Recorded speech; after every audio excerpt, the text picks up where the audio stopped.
Did you guys see this tape from the situation up in Connecticut where this poor old man was walking across the street, got hit by a car? Yes. Oh, that was horrible. Yes. And he laid out in the street, and people just drove past him and looked at him and Right. went on.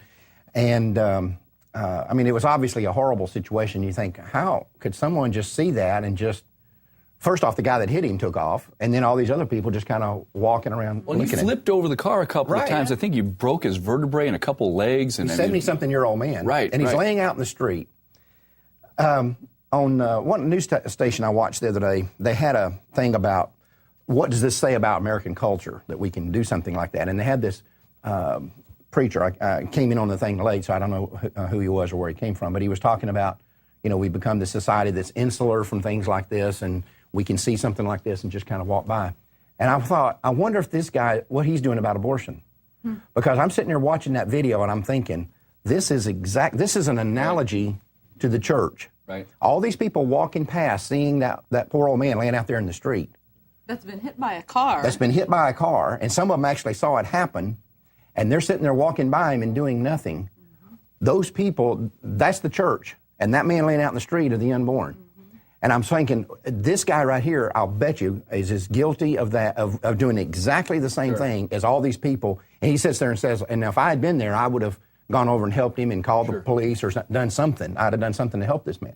That man laid there for several minutes with nobody even, and cars driving around him, and some guy on a motorcycle came out and looked at him. You look at that tape, and you see a lot of people are standing on the sidewalk, and they're covering their mouths looking at this guy in horror. And I think one of the accusations of the church is that they're apathetic, and I thought that for many years, that the church is just And I don't think that they necessarily are. They do care. They care about the babies. I travel and speak in churches all the time, and I tell them about what's going on. And they have the same reaction. They're horrified by the act of abortion, but they're paralyzed. They don't have the courage to do something, to step up to the plate Well, then and do you're anything. contradicting yourself, Troy, because you're saying if they cared, they'd do something. Well, they care enough. Their heartstrings have been pulled, but they're not acting on it. That makes them worse. If your heartstrings are pulled and you don't do it, if your heartstrings are not pulled, then it makes sense that you. What would be the definition of that? Just, lack of courage?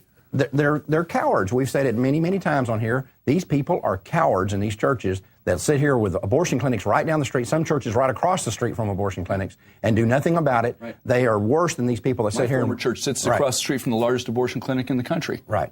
Wow. And does nothing. But to me, that story goes right back to the parable of the Good Samaritan. Actually, I call him the compassionate Samaritan, because the Bible doesn't say he was good in anywhere, but he was compassionate. But the priest passed by, the Levite passed.